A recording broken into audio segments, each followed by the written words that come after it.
Sydney, and I grew up in a Catholic family, educated by the Mercy nuns in Sydney, and really had a wonderful Catholic upbringing.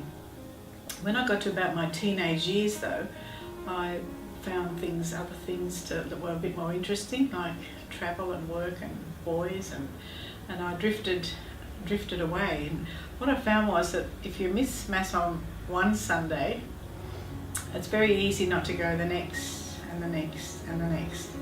And for 14 years, that's how I lived. I've just really put my faith, was somewhere in the background.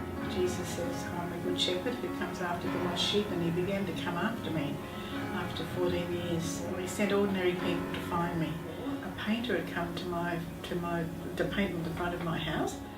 Looking out at the nice view from our home, he said, you know what, Mrs. Heath, you could find God here if no one ever told you about him. Just look at the creation. And he looked out at the hills and the trees. Just 2 weeks later, along comes this interior decorator, and then I must have needed a lot of coming after, because about 2 weeks after that we had new neighbours moved in across the road, and they asked me down for coffee, and before I could put my backside on their kitchen seat, the woman said to me, are you saved? And I thought, oh my goodness me, what have I struck here? Really, I'm so grateful to those three people, because it stirred up in me. It stirred up in me, I think, the memory of God. And I began to really struggle with how do I get back? The painter was an Anglican, the interior decorator was a Lutheran, and the neighbour was a Pentecostal. And so I used to talk to God and say, how come you had to send an Anglican, a Lutheran, a Pentecostal to get me to come back? And how come you didn't have any Catholics?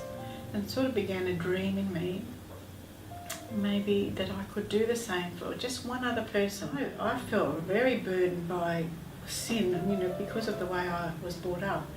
That if you miss Mass on Sunday, it was a mortal sin, and mortal sin sends you to hell. But then at the same time, the words of these people talking to me about a Jesus who loved us so much that he died for us, and that there was nothing that was too big for him nothing that was too big to be forgiven. Eventually, one Saturday, I called in at a church. They blow me down, a priest walks in, and he's just about to hear confession. Before I knew it, I was in this room with him, and I said to him, Father, I have put God in the back seat of my life for 14 years, and I don't want him in the back seat anymore. I want him in the driving seat. And the priest got up out of his chair, and he came over and laid his hands on my head, and he said, welcome home. Since that powerful experience of God in the Sacrament of Reconciliation, just life really, really changed for me.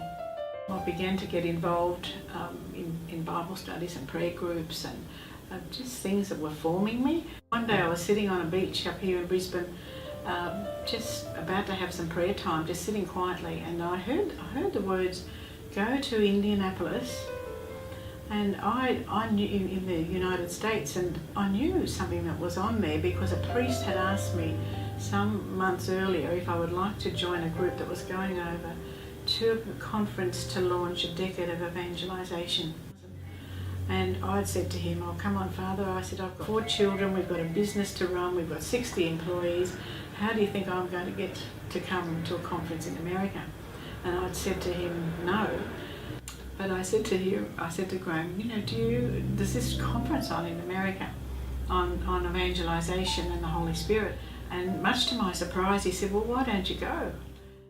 And so I went, and at the end, a bishop said, if you would like to join this work, and you just stand up as a sign that that's what your yes to him. And so I, along with thousands of others, there was 25,000 people there, stood up, not really thinking of the consequences of that yes. Then different parts of my call unfolded, where I was called to Africa to work over there, involved in short-term missions. I did about 28 short-term missions to Africa and Bangladesh.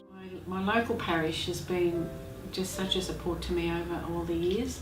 I began a ministry here called Evangelisation Resources down under, commonly known as Urdu, and we distribute Bible studies, we distribute tools that people can use to reach out to others. One of them is a powerful little tool called Catholics Returning Home Program, which is to reach out to inactive Catholics. One of the short-term mission trips to Africa, I took a team of young people from Brisbane with me, three of them, but I wanted to give them a broad experience of mission work. And so I said, we're going to go to this refugee camp. So we went there and we loaded up our van with maize and rice and other foods. We were packed to the rafters with food, and we pulled up at the refugee camp, and the soldier said, where's your papers from the Prime Minister's department to come in? And I said to him, I've been to many refugee camps in Africa, but I've never ever been asked for official papers. And then I thought to myself, you never take the first answer. So I asked to speak to the head of the man in charge of the camp. So they took us into this commandant's office, and he looked up at us and he said, I've been expecting you people. You're Christians, aren't you? And we said, yes, we are. And he said, well, last night in a dream I saw all your faces, and I know you don't have any papers from the Prime Minister's department, do you? And I said, no, we don't. And he said, well, God's higher than the Prime Minister. He said, so come on in.